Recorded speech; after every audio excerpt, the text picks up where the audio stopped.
Olá, meus amigos, meus irmãos, minhas queridas ovelhas. Estamos aqui reunidos nesse nosso culto de oração. Que a graça e a misericórdia do Senhor esteja sobre a sua vida. Como é bom nós estarmos reunidos mais uma vez para adorar o Senhor, para buscar a presença de Deus.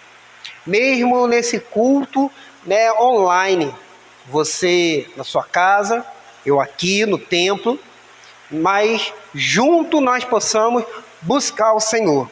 Esse é o nosso objetivo, para que junto possamos então estar na presença de Deus. Eu quero agora orar.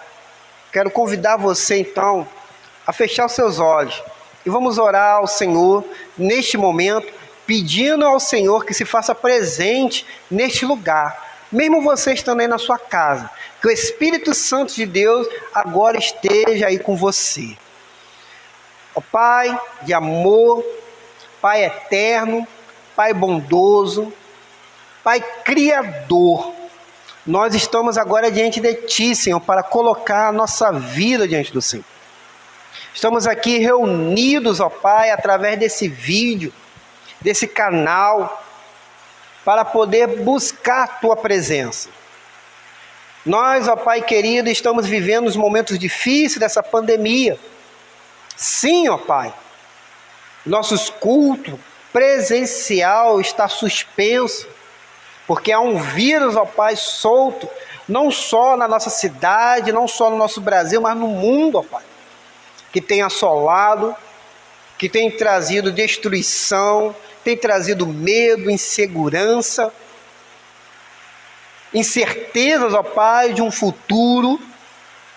Mas, ó Deus querida, nossa esperança não está nesse mundo velho e caído, nesse mundo que há o pecado, que tem dominado, ó Pai querido, este mundo.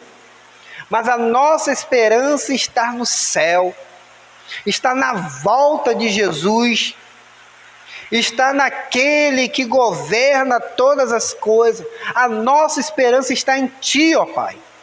E por isso, esse culto, ó Pai, nós estamos aqui para engrandecer o Teu nome, ensaiar, ó Pai querido, aquilo que vai ser no céu, ao qual nós almejamos e esperamos, ó Pai.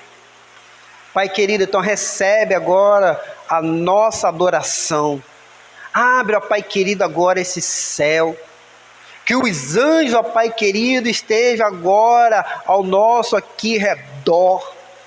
Que possamos contemplar, ó Pai querido, a visão do Senhor sentado nesse trono, governando, ó Pai querido, esse universo. Ó Deus, muito obrigado, ó Pai. Em Cristo Jesus eu oro. Amém e amém. Na carta de Filipenses, capítulo 2, do versículo 5, abre a sua Bíblia, carta de Filipenses, capítulo 2, a partir do verso 5, diz assim: tendo em vós o mesmo sentimento que houve também em Cristo Jesus, que não existindo em forma de Deus, não considerou o fato de ser igual a Deus, algo que se devesse apegar-se, mas pelo contrário, esvaziou a si mesmo, assumindo a forma de servo e fazendo-se semelhante aos homens. Assim, na forma de homem, humilhou-se a si mesmo, sendo obediente até a morte e morte de cruz. Por isso mesmo, Deus também o exaltou com soberania e lhe deu um nome que está acima de qualquer outro nome, para que o nome de Jesus se dobre e todo o joelho do que estão no céu, na terra e debaixo da terra, e toda língua confesse que Jesus Cristo é o Senhor, para a glória de Deus Pai. Amém? Que toda língua confesse que Jesus Cristo é o Senhor, para a glória de Deus Pai. Esse é o momento, é isso que eu quero convidar você, que você agora declare que Jesus é o Senhor, que todo joelho se dobre, seja no céu, na terra ou debaixo da terra, porque Jesus é o Senhor. Adoremos então a esse Deus poderoso e glorioso. Tu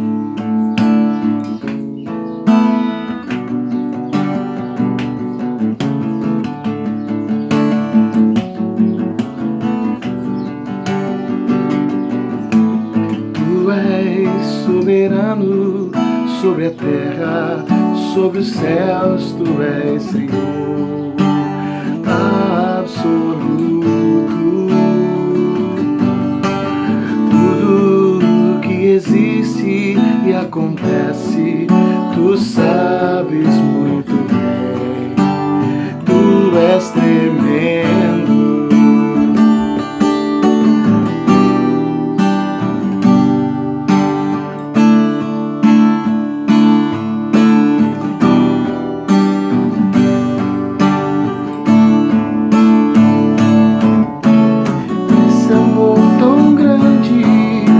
Leva-me, amarra-me a ti, tu és tremendo.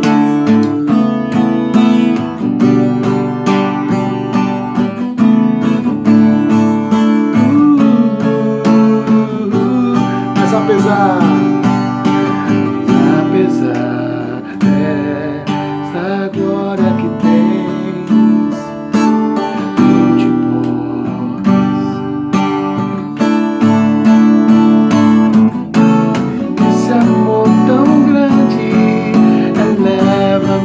te amarra-me a ti, tu és tremendo.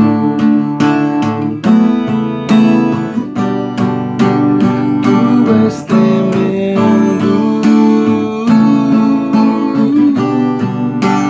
Tu és tremendo.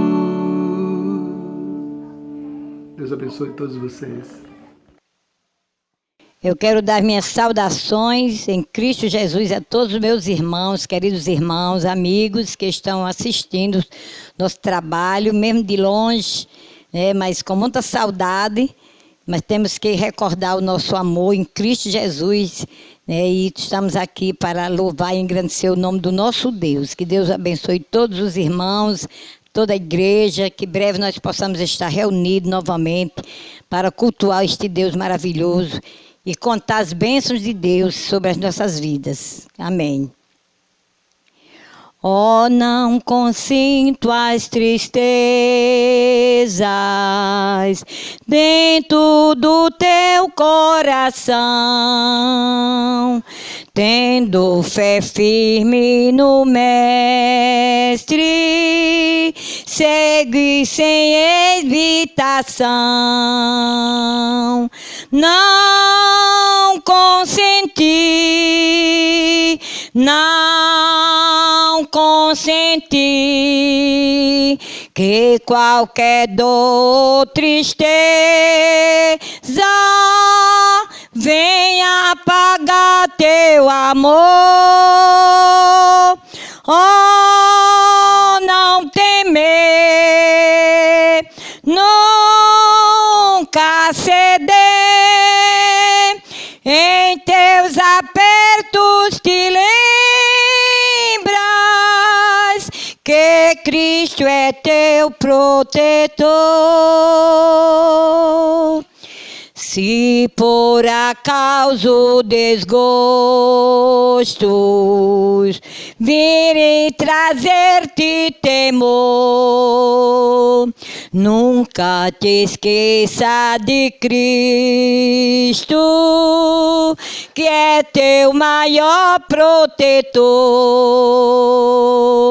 Não consenti, não consenti que qualquer dor, tristeza venha apagar teu amor. Oh, não temer, nunca ceder, em teus apertos te lembras que que Cristo é teu protetor. Deixa, pois, tua tristeza, toda incerteza e temor, paz e prazer tu em breve receberás do Senhor. Não consenti, não consenti que qualquer dor ou tristeza venha apagar teu amor. Oh, não temer, nunca ceder, em teus apertos te lembras que Cristo é teu protetor. Amém. Saúdo a todos com a paz e a graça do Senhor Jesus Cristo, amém? No nosso livro, para a nossa meditação, no Salmo 65, versículo 2, diz assim: Ó tu que escutas a oração, a ti virão todos os homens. Amém? Também, João 14, versículo 1, diz assim: Não se turbe o vosso coração. Credes em Deus, credes também em mim. Durante a semana foi feito pedido de oração e agora nós vamos orar, intercedendo a Deus, nosso Pai Todo-Poderoso, o médico dos médicos, o dono de toda a honra, toda a glória e todo o louvor. Oremos. Senhor nosso Deus, nosso Pai que está no céu, te agradecemos, Senhor, porque o Senhor nos amou primeiro, porque o Senhor nos deste esse momento, ó Pai, para que nós possamos entrar em comunhão contigo através dessa oração, Senhor. Ó Pai, foi feito pedidos de oração durante a semana. O Senhor, como é um Deus onisciente, onipresente, sabe de todos os pedidos. O Senhor sonda os nossos corações, ó Pai. Intercedemos, Senhor, pela igreja, ó Pai, que nós possamos cada dia mais fortalecermos na Tua santa e maravilhosa presença, no Seu santo e maravilhoso caminho. Abençoa, Senhor, as conferências, ó Pai, da próxima semana. Que o Senhor venha nos abençoar, ó Pai, venha com Teu Santo Espírito encher cada um de nós, ó Pai. Usa o pregador, usa o cantor, usa o pastor Cláudio, Senhor, para o Teu trabalho, Senhor. Pedimos oração, intercessão, ó Pai, pelo pastor da igreja, que o Senhor possa estar dando discernimento a ele, abençoando ele e sua família, ó Pai. Pelos enfermos, Senhor, nossa irmã Ieda, nosso irmão Peixoto, ó Pai, a nossa irmã Irene, o Benaide, o Guinho, que o Senhor, Pai, cure-os, Que o Senhor é o dono de todo milagre, de todo poder, e o Senhor opera, ó Pai. E nós acreditamos, ó Pai, no Deus de milagre, no médico dos médicos, Senhor. Abençoa, Senhor, Aldivani, Leontino, irmão Gumecino. Nós sabemos, ó Pai, que o Senhor já tem nos abençoaste, mas nós pedimos, intercedemos para que o Senhor a cada dia nos proteja. Abençoa, ó Pai, esse país, Nós estamos intercedendo por esse país que jaz do maligno, mas que o Senhor sabe que o nosso desejo é que o Senhor entre na casa de cada um e que o Senhor se faça morada, abençoando, dando discernimento aos nossos governantes, ao nosso presidente, à nossa governadora, nossos prefeitos e vereadores. Também que o Senhor possa estar providenciando a cura do coronavírus, que está aí assolando e amedrontando, ó Pai, o mundo. Quantas famílias, Senhor amado, não perdeu seus entes queridos para essa doença. Mas nós acreditamos no médico dos médicos. Nós acreditamos no Deus do impossível. Senhor, que o Senhor possa perdoar os nossos pecados, as nossas falhas. No nome do Teu Filho Jesus que te oro, hoje e sempre. Amém. Amém. No jardim Jesus Cristo clamava, quando os ímpios o foram prender, e falando com o Pai suplicava, pelo cálice que ia beber. Com Jesus a minha alma deseja estar, no jardim em constante oração. Quando a noite chegar e o mal me cercar, quero estar em constante oração.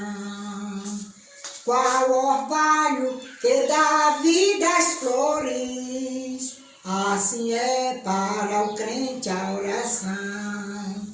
Meus cuidados, tristezas e dores, Cristo as sabe por minha oração. Com Jesus a minha alma deseja estar, no jardim em constante oração. Quando a noite chegar e o mal me cercar, quero estar em constante oração. Jesus teve completa vitória, porque sempre viveu em oração. Muitos santos chegaram à glória, sob o manto da doce oração. Com Jesus a minha alma deseja estar, no jardim em constante oração. Quando a noite chegar e o mal me cercar, quero estar em constante oração. Renovados em força seremos, nós teremos uma nova unção. E com Deus no jardim falaremos, se vivermos sempre em oração. Com Jesus a minha alma deseja estar, no jardim em constante oração. Quando a noite chegar e o mal me cercar, quero estar em constante oração. Amém. Louvado seja Deus. Louvado seja o Senhor. Que momento maravilhoso nós estamos tendo nesse culto de hoje. Momento de adoração, momento da gente colocar os nossos pedidos diante do Senhor. E nesta hora é o momento então da meditação da palavra de Deus. E eu quero convidar você a abrir agora a sua Bíblia no livro de Atos capítulo 9, do versículo do 1 ao 11. Livro de Atos capítulo 9, do versículo do 1 ao 11. Então você pode abrir, acessar, qual for a melhor forma para você neste momento, para o estudo da palavra de Deus, no dia de hoje.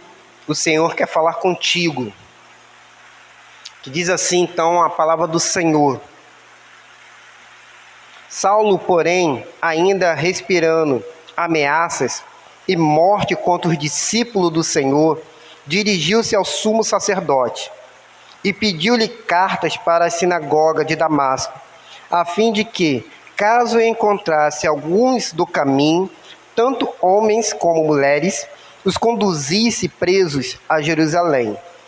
Mas, seguindo ele viagem, aproximou-se de Damasco, e de repente uma luz resplandecente, vindo do céu, o cercou. E caindo por terra, ouviu uma voz que lhe dizia: Saulo, Saulo, por que me persegues? E ele perguntou: Quem és tu, Senhor? O Senhor respondeu: Eu sou o Jesus a quem persegues. Mas levanta-te e entra na cidade, e lá te será dito o que precisas fazer.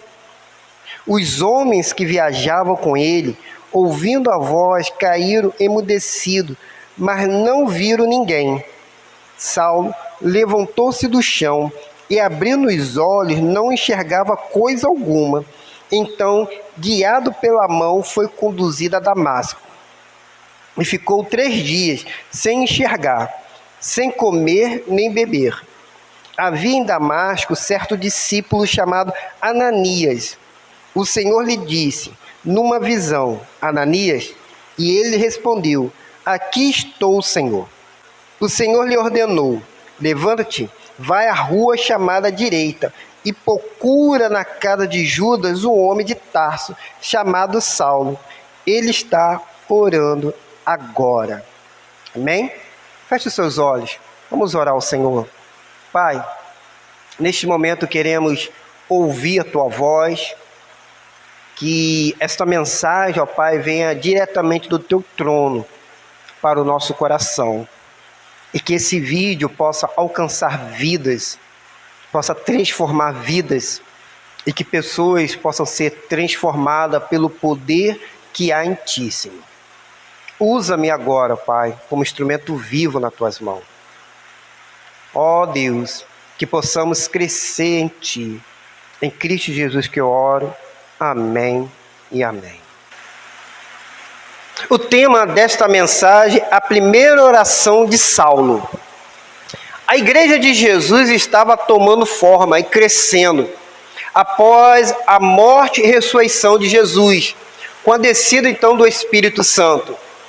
E tinha um grupo de pessoas, os fariseus, aquelas mesmas pessoas que mataram Jesus, tentavam agora sufocar ou eliminar o grupo que seguia Jesus. E esses fariseus, liderado então por Saulo, começa uma grande perseguição contra a igreja daquela época. E eles então matam por apedrejamento o primeiro diácono da igreja, que era Estevão. Saulo, o nome aí aramaico da comunidade judaica, mas depois o nome dele passa a ser Paulo, que é uma forma então romana do seu nome. Esse nome Paulo, ele vai ecoar muitos dos livros da teologia e também da filosofia. Ele é um dos homens que mais escreveu sobre a doutrina do Novo Testamento. Na verdade, são 13 cartas que ele escreve da sua autoria. E Paulo foi, então, o primeiro teólogo da igreja, que alguns até chamam de um segundo fundador da igreja, porque ele reorganiza as igrejas, ele vai montando várias igrejas, ele trabalha na fundação da igreja. Mas é interessante a gente perceber como que foi que este homem chegou até lá. Saulo, ou Paulo, natural de Tarso, era uma importante cidade da Sicília, e ele era também um cidadão romano. Tinha um título que herdou possivelmente ou do seu pai ou de algum parente que prestou serviço ao Império Romano, e acaba então ganhando essa cidadania romana.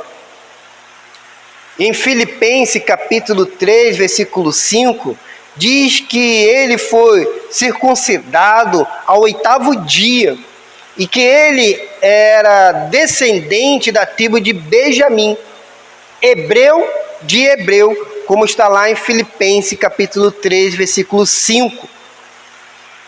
Como era de costume naquela época, as crianças, quando tinham 6 anos, iam para a escola da sinagoga. E o Paulo, ou Saulo, vamos chamar assim de Saulo, ele foi então para poder aprender da Torá. E mais tarde, com o seu conhecimento, com o seu desejo de aprender ainda mais, ele começa então a estudar de uma das maiores escolas que tinham naquela época, com um dos melhores professores fariseus daquela época, ou o melhor professor, que era Gamaliel. E o apóstolo Paulo então vai estudar aos pés de Gamaliel. O que quer dizer? Ele passa ali a estar junto com Gamaliel, com o melhor professor dos fariseus daquela época. Por isso que Paulo se torna então um fariseu. E como um fariseu, o Saulo, ele não cria que Jesus era o Messias esperado. Ele não consegue ver que Jesus era aquele que as profecias falavam. Ele começa então a ter um ódio, uma raiva pelos santos. Tanto é que no apedrejamento e morte de Estevão, o texto lá em Atos capítulo 7, versículo 58, vai dizer: as testemunhas deixaram as suas vestes aos pés de um jovem chamado Saulo. Nós já vemos aqui que ele estava então ali participando da morte do primeiro diácono da igreja. Lá estava então ele, ainda jovem, comandando então uma execução de um cristão. Em Atos capítulo 8, versículo 3, vemos que ele assolava as igrejas, entrava pelas casas, arrastando homens e mulheres e colocando eles em prisões. Pode-se dizer que porque ele tinha então uma dupla cidadania, ele tinha então um poder religioso como um jovem fariseu e um poder também de policial como cidadão romano. Saulo aqui, ele respira um ódio. Ele então pede aos sacerdotes que dê a ele autorização para que ele pudesse ir até a sinagoga de Damasco, para que lá pudesse então prender e talvez até mesmo matar os santos. Em Atos capítulo 9, versículo 2, o texto que nós lemos diz: achava-se alguns que eram do caminho, assim homens como mulheres os levava para Jerusalém. Ele era realmente algoz e tinha então um sentimento de ódio no seu coração em relação aos cristãos. Em suas próprias palavras, em Atos 26, versículo 11, ele diz que estava com muita raiva, muito enfurecido contra os santos. Olha o que ele vai dizer: e castigando-os muitas vezes em todas as sinagogas, obrigava-os a blasfemar, e cada vez mais enfurecido contra eles, perseguiu-os até nas cidades estrangeiras, em Atos capítulo 26, versículo 11. É interessante a gente perceber como que era a vida deste homem antes da sua conversão. Um perseguidor, um algoz da igreja, um inimigo da cruz, um inimigo dos santos, que tinha então um ódio tremendo, como um bom fariseu tinha naquela época, de perseguir a igreja, de fazer com que as pessoas negassem que Jesus era o Messias. Mas é interessante a gente perceber que esse jovem perseguidor, esse jovem fariseu, esse algoz da igreja, esse inimigo de Jesus, na estrada de Damasco, ele tem então um encontro que é o encontro mais importante da sua vida, que esse encontro então muda totalmente o seu nome, a sua vida e o seu destino. Lá se vai então Saulo, o perseguidor, com a sua então comitiva. Olha comigo no versículo 13 e no versículo 4 de Atos capítulo 9. Seguindo ele a estrada fora, ao aproximar-se de Damasco, subitamente uma luz do céu brilhou ao seu redor, e caindo por terra, ouviu uma voz que lhe dizia: Saulo, Saulo, por que me persegues? Foi justamente nesse caminho que ele estava indo para Damasco, que ele tem então um encontro, que é um encontro então transformador. Numa viagem que levava então 240 quilômetros para ele poder chegar, ele ouve uma voz de Jesus que é ressurreto, um Jesus que é Senhor, um Jesus que governa todas as coisas, um Jesus que venceu a morte, um Jesus que os fariseus não conseguiram calar. E posteriormente, este homem que tem então esse encontro tão importante, vai ter então uma vida transformada e mudada, e vai então conferir a ele autoridade apostólica para ele poder então pregar o evangelho. A pergunta feita a esse perseguidor, quando ele estava então diante dessa visão, é ele perguntar: quem é? E o melhor de tudo é a resposta que ele recebe: eu sou Jesus, a quem tu persegue.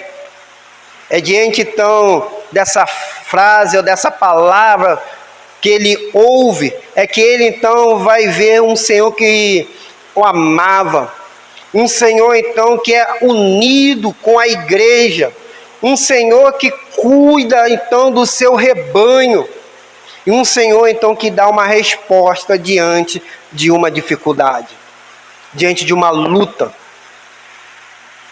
E a resposta então desse novo convertido é então dizer: o que eu estou fazendo? Qual a besteira que eu fiz aqui? E é interessante a gente perceber nesse texto que as pessoas que estavam com Saulo não conseguiram ouvir a voz, conseguiram perceber que algo estava acontecendo, mas a voz então eles não conseguiram entender aquilo.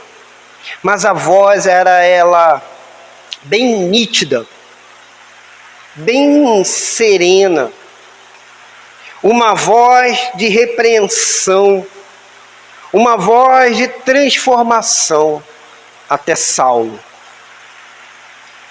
E ele então cai diante do chão, diante então daquela voz, e quando ele então se levanta daquele chão, ele está cego.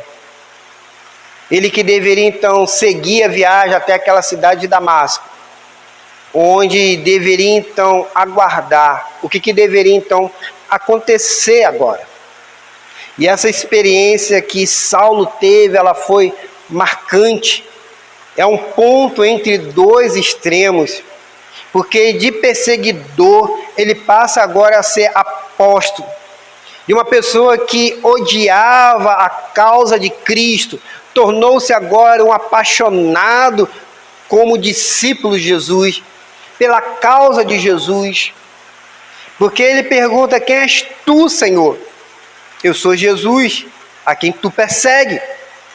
Quando Jesus então aparece para Saulo, foi como um terremoto ali na vida dele, o sacudindo, o fazendo agora ele parar para poder pensar naquilo que ele estava fazendo. E é uma voz poderosa. Diante dessa voz poderosa só nos resta uma coisa: é nós cairmos de joelho. A voz de Deus muitas vezes, quando vem até nós, faz que a gente caia de joelho e dizer: o que eu estou fazendo? Porque a voz do Senhor, a manifestação do Senhor diante de nós, nos chama para a nossa responsabilidade. É como aconteceu com Isaías: ai de mim que vi o Senhor. É a mesma coisa com Saulo aqui. Agora o Senhor aparece para mim. A raiva, o ódio que tinha dentro de mim agora tem que dar lugar a outra coisa. E Deus vira para ele, ou melhor, Jesus vira para Saulo e fala: levanta-te, entra na cidade onde te será dito o que convém fazer. Aquele homem que era orgulhoso, presunçoso, que achava que estava fazendo um favor para Deus, perseguindo a igreja, matando os crentes, colocando os crentes na prisão. Aquele homem que levava perseguição, aquele homem que liderava então uma grande perseguição contra a igreja, agora estava de joelho, caído e reconhecendo que Jesus é o Senhor, era o Messias, ao qual ele tantos anos estudou aos pés de Gamaliel. Não tem como nós ficarmos de pé, mesmo diante da nossa sabedoria, que nós achamos que muitas vezes é boa, quando vem então o Senhor diante de nós. Sabe o que eu vejo aqui? Que Saulo, ele cresceu ouvindo as maravilhas de Deus, ouvindo como que Deus era poderoso, como que Deus agiu, como que Deus libertou o povo lá do Egito, como que Deus então agiu com o povo no deserto, as conquistas da cidade, mas mesmo assim ele não conseguiu colocar em prática tudo aquilo que ele aprendeu. Ele não conseguiu vivenciar as profecias dos profetas falando de um Jesus que viria, ou de um Messias que viria, e que esse Messias era Jesus de Nazaré. Saulo, ele não conseguia compreender as grandezas de Deus, como que Deus age. Sabe o que eu fico pensando sobre isso? Que não adianta nós crescermos na igreja, não adianta nós estarmos nos cultos, e quando nós então saímos e vamos para o mundo lá fora, a gente não consegue colocar em prática tudo aquilo que nós aprendemos. Saulo, ele aprendeu as melhores coisas, estudou na melhor escola com Gamaliel, desde 6 anos de idade, ali, aprendendo, lendo, mas na prática ele preferiu lutar contra Deus, na prática ele preferiu ir contra o trabalho do Senhor, na prática ele preferiu pegar os crentes e matar os crentes.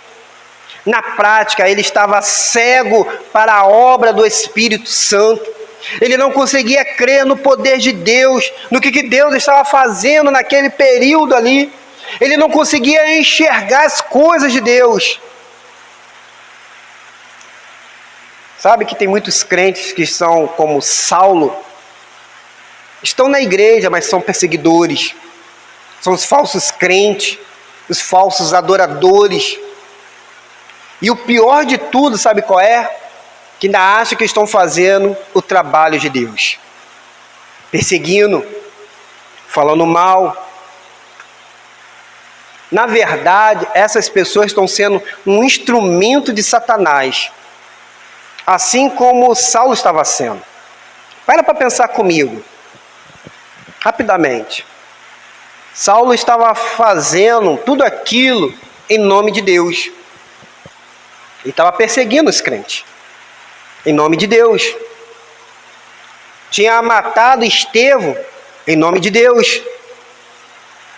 Pediu carta ao sacerdote para ir nas cidades e prender, em nome de Deus. Em nome de Deus, muitas pessoas fazem besteiras. Em nome de Deus se faz muitas coisas. E é interessante porque Deus em nenhum momento mandou Saulo fazer aquilo. Em nenhum momento ele conseguia ver que o Espírito Santo estava agindo ali. Em nenhum momento ele conseguiu perceber que tudo aquilo que ele estava fazendo era, na verdade, sendo um instrumento de Satanás e não de Deus. Deus não tinha permitido que Saulo matasse, que Saulo perseguisse. Tanto é que Deus precisou intervir nessa perseguição. A grande verdade é que muitos crentes são como Saulo, perseguidores. Persegue a obra do Senhor, não consegue ver o que o Espírito Santo de Deus está fazendo, como que o Espírito Santo está agindo, como que Deus está se manifestando. Por isso que Deus então precisou intervir, por isso que Jesus precisou então aparecer para Saulo. E quando Saulo então olha para aquela visão, quando ele escuta então aquela voz, a única coisa que ele pôde fazer é cair de joelho. É dizer, olha, o que eu estou fazendo? É perguntar, olha, quem és tu, Senhor? Quem é essa visão que está agora aparecendo diante de mim? E diante então desta visão, e diante daquela fala, Jesus então responde, eu sou Jesus a quem tu persegue. Muitas pessoas têm sido Saulos dentro da igreja, porque têm perseguido, têm matado muitos irmãos, não literalmente, mas têm matado talvez com palavras de maldição, têm matado os irmãos não perdoando, têm matado os irmãos fazendo intriga, tem matado os irmãos, talvez aí não querendo participar do corpo, da bênção do Senhor. Então é muito mais fácil eu criar intrigas, eu criar fofoca, eu criar alguma coisa. Ainda acham que estão fazendo isso em nome de Deus, como Saulo estava fazendo. Na grande verdade é que esses tipos de pessoas que acham que estão fazendo em nome de Deus, estão na verdade cegos, não conseguem então enxergar, não conseguem ver. Saulo ele cai de joelho, e quando ele se levanta cego. E o texto bíblico nos diz que ele, quando abriu os olhos, não podia ver nada. Essa situação aqui nos mostra é a graça de Deus. É a graça de Deus chegando até aquele homem perseguidor, até aquele homem que estava contra o trabalho de Deus, aquele homem que não queria então saber de Jesus, aquele homem que aprendeu então que deveria perseguir Jesus e tentar eliminar todos os seguidores de Jesus, que naquele período era chamado de caminho, porque Jesus disse, eu sou o caminho, a verdade e a vida. Então os discípulos naquela época eram chamados de caminho, e não de cristão, como nós somos chamados hoje. A ideia de Saulo era eliminá-los todos do caminho, era acabar com eles. Mas a graça de Deus chega até aquele homem, alcança ele. E quando a graça então vem, a única coisa que nos resta é cair de joelho. Porque a graça ela nos transforma, ela muda a nossa visão. Calvino ele disse que a graça de Deus é vista não apenas em um lobo tão cruel, sendo então transformado em ovelha, mas também ele assumir o caráter de um pastor. E o próprio Paulo, ele vai depois reconhecer em seus escritos, e basta então a gente observar a linguagem que ele usa sobre a sua conversão.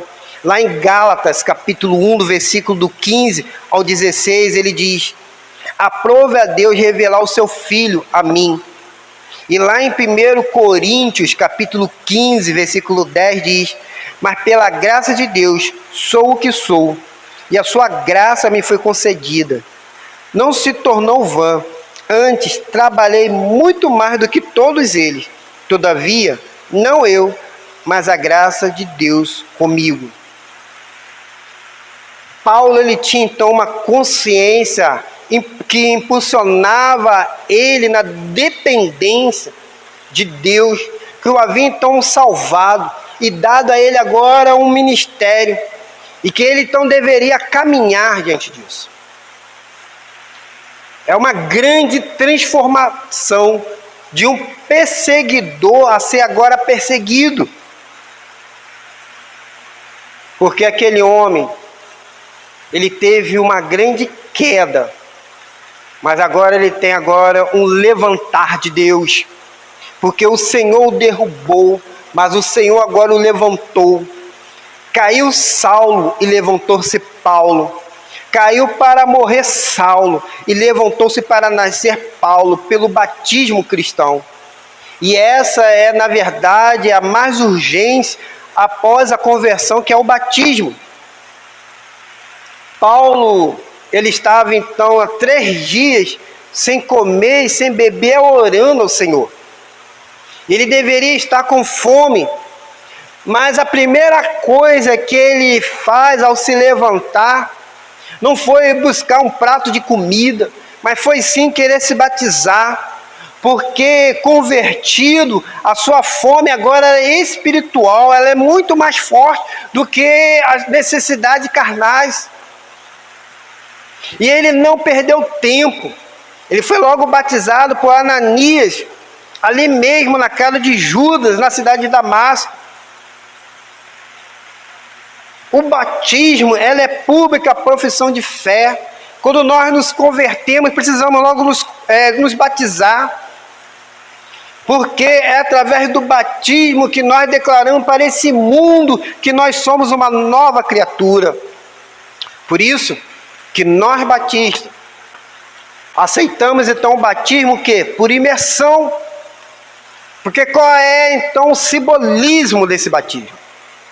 É quando nós então estamos enterrando aquele corpo, aquele velho homem, aquela pessoa que é pecadora, aquela pessoa que viveu longe do Senhor, aquela pessoa que agora é alcançada pela graça de Deus e agora é uma nova criatura e se levanta agora como um novo ser, com uma mente agora transformada por Cristo Jesus.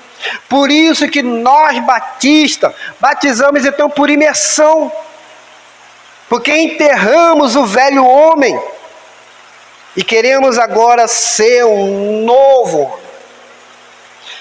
E Saulo agora, se transformando agora em Paulo, tem agora uma nova missão, não mais de perseguir a igreja, não mais de prender os santos, não mais de matar os santos, mas de levar a palavra de Deus a todas as pessoas, a todos aqueles que tinham caído, a todos aqueles que andavam longe. Ele vai ser chamado de apóstolo dos gentios. Ele vai levar a palavra aos reis, ele vai levar a palavra aos governadores, e ele vai levar a palavra até ao imperador. Saulo tem agora uma nova caminhada, um novo momento de vida. Sabe o que eu aprendo aqui? É que você e eu precisamos da graça de Deus para poder então nos levantar de onde nós caímos. Talvez você que está nos assistindo por esse canal, talvez você tenha caído. Talvez você esteja longe do Senhor. Talvez você perseguiu a igreja. Não talvez como Saulo. Mas o Senhor hoje quer transformar você e fazer com que você receba agora um novo nome, uma nova caminhada. Que você levante da onde você caiu. Que você possa ter uma conversão genuína e respondendo para esse mundo através do batismo. E talvez você ainda nem pediu o batismo, não foi nem batizado. Mas você precisa agora ter esse novo nascimento, essa nova vida com Cristo. Esta foi a razão de Saulo se batizar. Não podemos ficar neste mundo cegos, mas precisamos então pedir ao Senhor que abra nossos olhos, para que nós possamos então enxergar as coisas espirituais. Caminhar com o Senhor e dizer: Senhor, eu preciso de Ti. Não posso mais continuar longe do Teu trabalho, perseguindo o Teu trabalho. Hoje é esse momento, hoje é essa hora. Mas nós temos aqui também a oração de Saulo. A recepção aqui de Paulo na igreja, ela foi um pouco diferente. Deus, ele manda então Ananias ir até Saulo para poder ali orientá-lo. Os membros da igreja ainda estavam meio desconfiados, achando que era um plano para poder prendê-los. Aquele homem era um perseguidor, mas a igreja ainda não sabia da sua transformação, de uma mudança da água para o vinho, uma mudança radical. Deus então mostra para Ananias que Saulo estava na casa de Judas, na rua chamada à direita em Damasco, e que aquele homem estava então orando ao Senhor. Olha que coisa interessante. Depois daquela experiência, depois daquele momento que ele passou, Saulo chega até a casa de Judas, e a coisa que ele vai fazer é orar ao Senhor, é buscar o Senhor, é se colocar diante do Senhor. E Saulo então jejua, ele ora, e fica então 3 dias esperando uma explicação de Deus para aquilo que estava acontecendo. Porque na cabeça dele, tudo aquilo que ele fazia, aquelas perseguições, aquelas matanças, as pessoas que ele estava colocando na prisão, ele achava que estava fazendo a vontade de Deus, mas na verdade estava sendo um instrumento de Satanás. Mas a sua transformação, ela foi rápida. A sua transformação é uma transformação da água para o vinho. E ele então vai orar ao Senhor, vai jejuar. E nesse texto eu fiquei me perguntando, será que ele, como fariseu, não orava, não jejuava? Sim, todo fariseu, ele precisava orar e jejuar. Mas essa oração agora dele é diferente. Porque como fariseu, a oração dele tinha sido impedida de chegar até o trono da graça, de chegar até Deus. Porque a sua oração era movida de ódio, de raiva. Ele, na verdade, orava contra a vontade de Deus. Ele não estava sendo um instrumento nas mãos de Deus. Sabe, muitas vezes a nossa oração, ela é impedida porque o nosso coração está cheio de raiva, cheio de ódio. Nós estamos contra a vontade de Deus, então impede. Então a oração de Saulo naquele período, como fariseu, não passava nem do teto, ficava ali. Mas agora, afligido, profundamente marcado pelos seus pecados, tem sido chamado aqui a atenção, o próprio Jesus dando um carão aqui em Saulo. Ele agora precisa então orar ao Senhor e se quebrantar agora diante de Deus. Ele precisa agora se colocar diante do Senhor. E essa é a oração aqui de Saulo, ela foi uma oração verdadeira. E provavelmente muito parecida com aquele publicano, lá em Lucas capítulo 18, versículo 13, que diz: mas o publicano em pé e de longe, nem mesmo levantava os olhos ao céu, mas lamentava-se profundamente, dizendo: ó Deus, tem misericórdia de mim, um pecador. É momento de quebrantamento, uma oração verdadeira. É esse tipo de oração que Deus se agrada. É esse tipo de oração que você precisa fazer. Uma oração verdadeira, uma oração de quebrantamento. E creio eu que Saulo estava fazendo esse tipo de oração, porque esta oração ele está fazendo e Deus agora está ouvindo. E essa oração que Saulo está fazendo é conforme agora a vontade de Deus. Lá em Atos capítulo 22, versículo 10 diz: então eu disse, Senhor, que farei? Saulo agora ele não tinha mais a vontade humana, aquela vontade de perseguir a igreja, aquele ódio contra os santos, aquela raiva que ele sentia contra os seguidores do caminho, contra os seguidores de Jesus, achando que Jesus era um falso profeta. Mas agora ele está orando, perguntando, Senhor, qual é a tua vontade para a minha vida? O perseguidor agora ele tem uma nova identidade, é uma nova criatura, ele vive agora na dependência de Deus. É esse tipo de oração que o Senhor quer que ele te faça.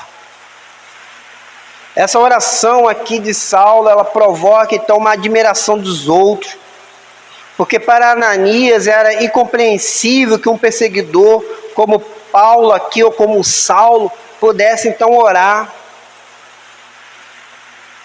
E na verdade nós muitas vezes ficamos até admirados quando uma pessoa que é blasfemador, ela começa então a orar ao Senhor. Ela começa então a buscar a presença de Deus. E essa oração aqui de Saulo foi atendida.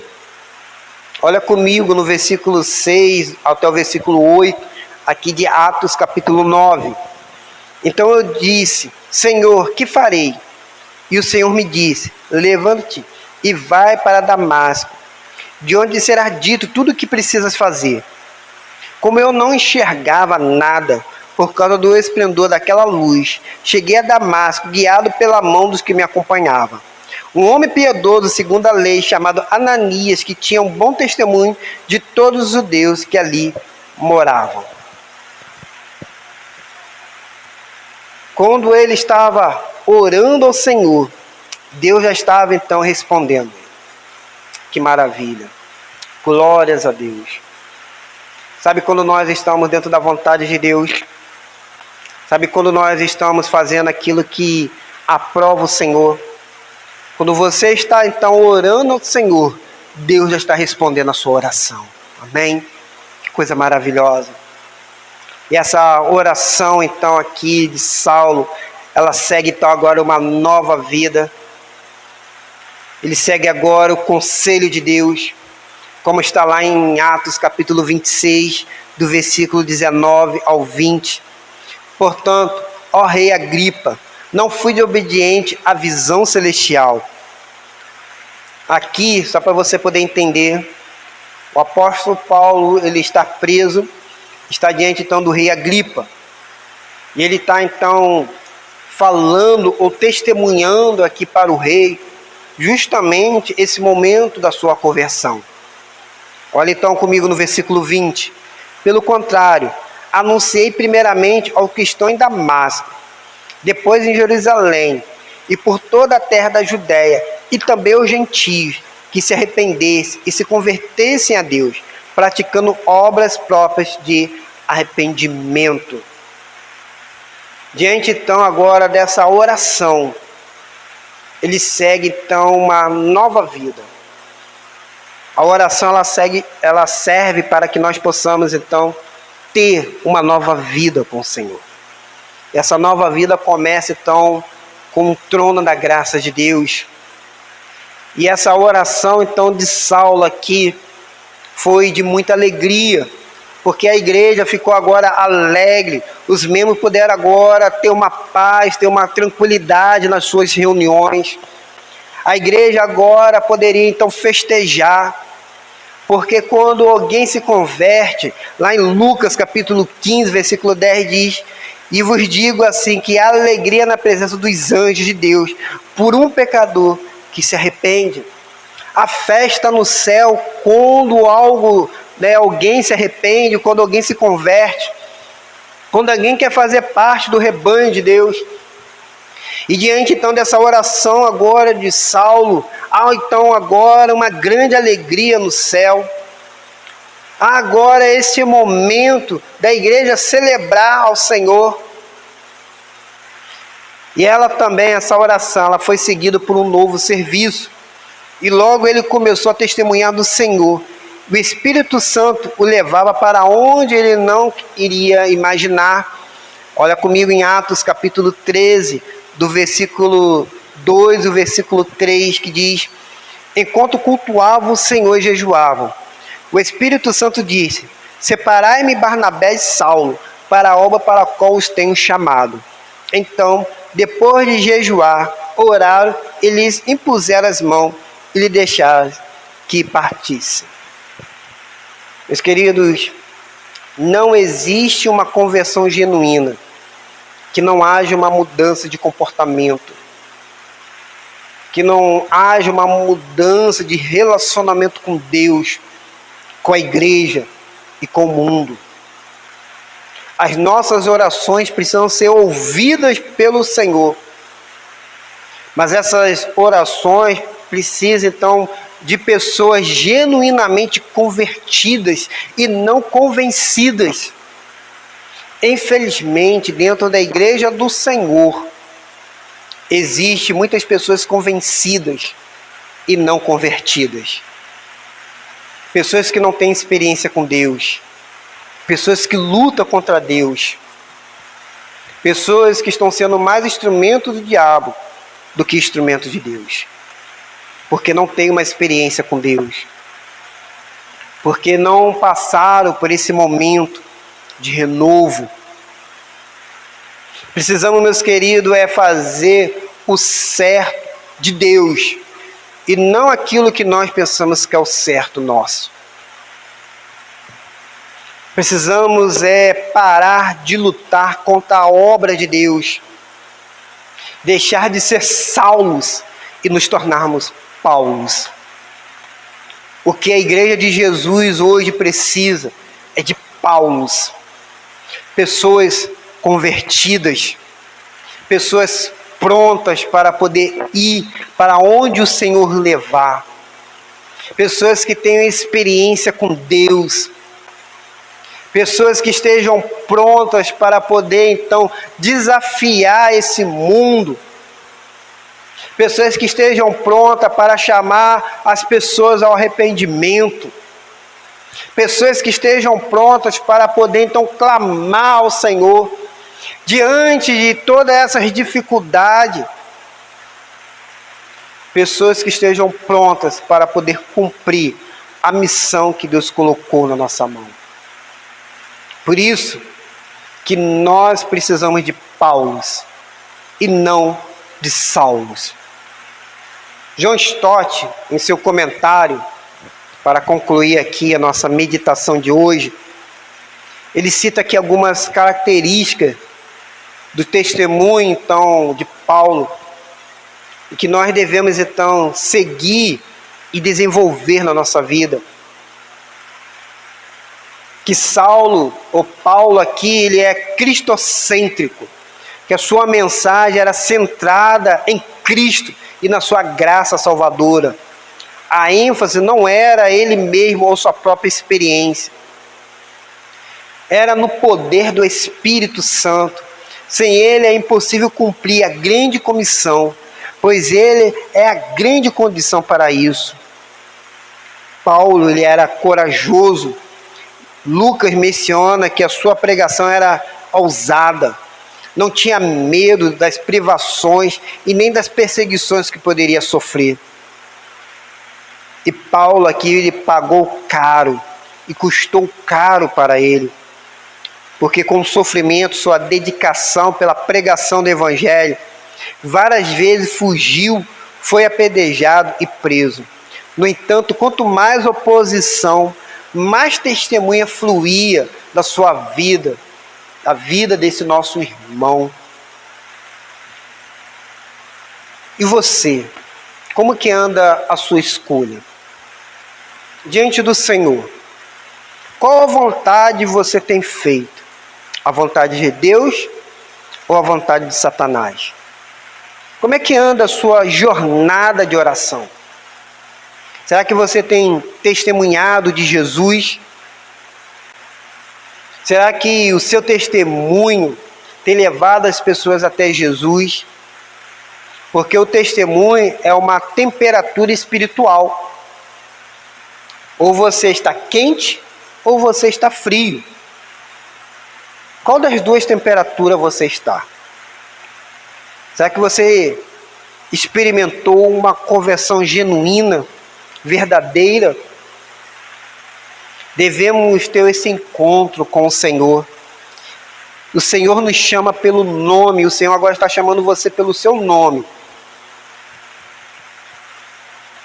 O Senhor agora está te convocando e perguntando: o que você está fazendo? E qual será agora a sua resposta? Eu quero que você termine esse culto de hoje com as bênçãos do Senhor, sendo uma pessoa transformada como foi Paulo. De Saulo, o perseguidor, se transforma agora em Paulo, o apóstolo dos gentios, o homem que leva a mensagem de salvação. Eu quero te convidar para que você mude a sua vida. Eu quero te convidar para que você seja uma pessoa transformada pelo Senhor. Feche agora os seus olhos e vamos orar ao Senhor.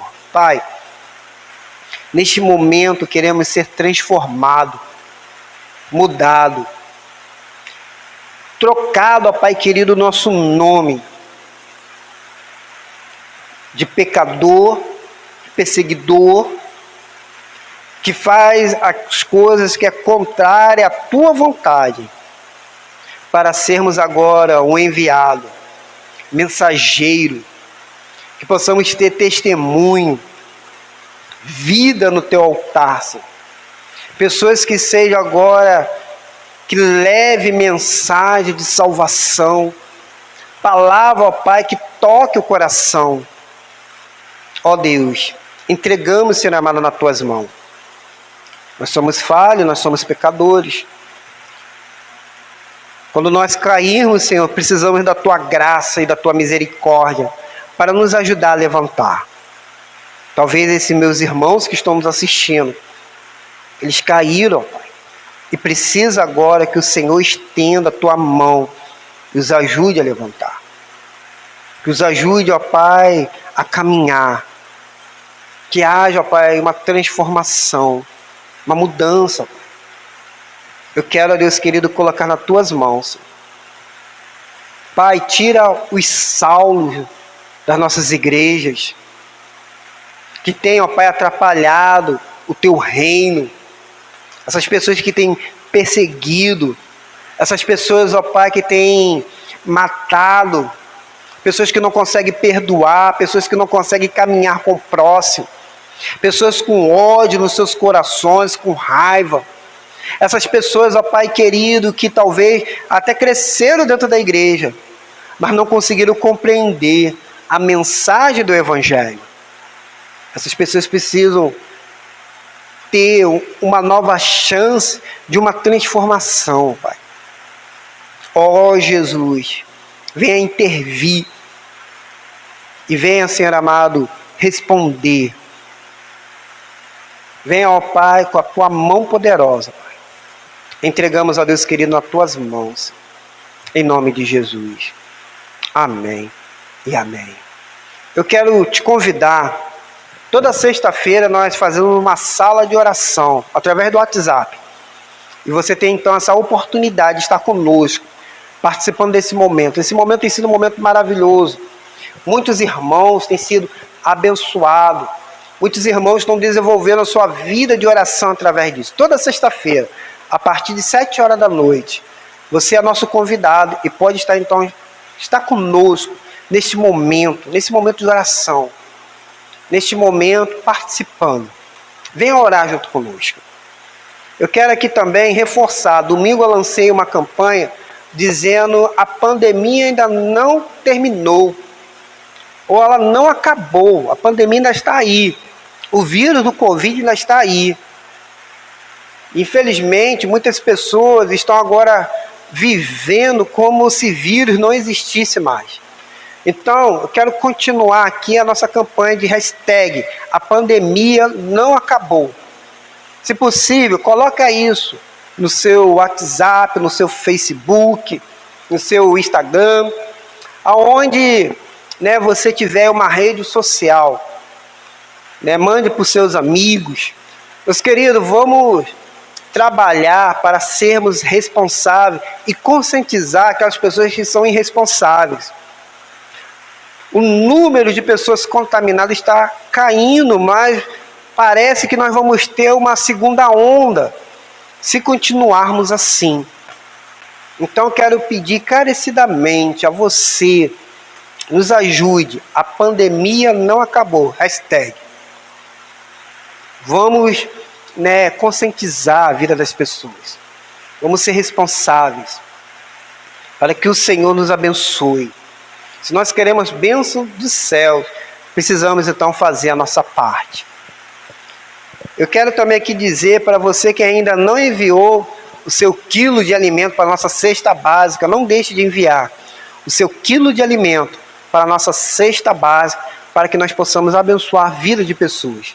Eu peço, não envie apenas 1 quilo, mas envie 2 quilos de alimento, para que nós possamos abençoar a vida das pessoas. Não esqueça, meus queridos irmãos, membro da nossa igreja, isso é para você que é membro da nossa igreja, dos seus dízimos e da sua oferta. Então não deixe de enviar o seu dízimo e a sua oferta. E não vamos esquecer, meus queridos, a nossa oferta para o nosso missionário em Felipe Guerra. Você pode então enviar pelo menos R$1 contribuindo para o nosso missionário ali em Felipe Guerra. Então não deixe de contribuir. E a você que ainda não se inscreveu no nosso canal, se inscreva. Eu quero pedir que você nos ajude para que nós possamos ter mais número de inscritos, para que possamos alcançar ainda mais pessoas. E quero também pedir a você que compartilhe esse vídeo com outras pessoas, para abençoar a vida delas, para que elas também possam buscar o Senhor, assim como você. Tenho certeza que você foi abençoado. E outras pessoas também precisam ser abençoadas, e pode ser através então desse vídeo e desse canal. E não esqueçam aí de deixar então um like, deixa aí um like, para que nós possamos aí saber que você então foi abençoado no nosso culto de hoje. Louvado seja o Senhor Deus. Meus queridos, é tão bom nós estarmos no culto, mesmo sendo esse culto através desse vídeo, mas não importa, o importante é que nós estamos na presença do Senhor. O que importa é que nós, mesmo assim separado, eu aqui, você aí da sua casa, talvez com outras pessoas sentadas ao seu lado, talvez sozinho, mas talvez você compartilhando esse vídeo com outras pessoas. Cada um de vocês é membro do corpo do Senhor. E quando nós, então, todos reunidos, através desse vídeo, nós somos o corpo do Senhor. E é bom nós estarmos, então, na presença de Deus, adorando o Senhor. O que eu mais gosto é estar na presença de Deus. Culto para mim é algo maravilhoso, algo gostoso. E aí eu fico assim, que pena que acabou. Chegamos, então, ao final desse culto de hoje. Tenho certeza que você foi abençoado.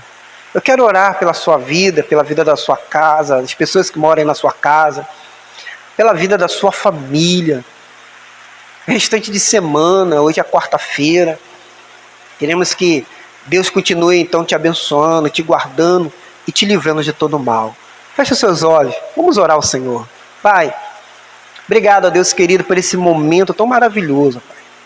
Desse culto, Pai, tão gostoso, desse momento de louvor. Do momento, ó Pai querido, que nós abrimos o nosso coração, do momento, ó Pai querido, que nós ouvimos a Tua palavra e falasse conosco. Como é bom, ó Pai, como é maravilhoso nós estarmos aqui. Não existe coisa melhor, Pai. Eu quero, ó Deus querido, agradecer a Ti pela vida de cada um que está nos acompanhando. Pai, que a Tua mão poderosa esteja sobre a vida de cada um deles, sobre as suas casas, sobre as suas famílias. Que o Senhor abençoe, que o Senhor os guarde, que o Senhor os livre de todo mal. E que o restante dessa semana, Pai, possa ser abençoada por Ti. Lutas possam vir, ó Pai, mas que nós possamos ser mais que vencedores em Cristo Jesus. Ó Deus, guarde, ó Deus querido, a nossa igreja, guarde os nossos membros, a nossa comunidade, a nossa cidade, nosso estado, esse nosso Brasil. Esteja, ó Pai querido, abençoando. Pois em Cristo Jesus, o Salvador, que eu oro. Amém e amém. Que a graça maravilhosa do Senhor e Salvador Jesus Cristo, o amor de Deus Pai e a consolação do Espírito Santo esteja sobre a sua vida e por onde você for. E que o povo de Deus diga amém e amém. Igreja, nós somos vitoriosos em Cristo Jesus. E que você então tenha uma semana ou o restante de uma semana abençoada em Jesus Cristo.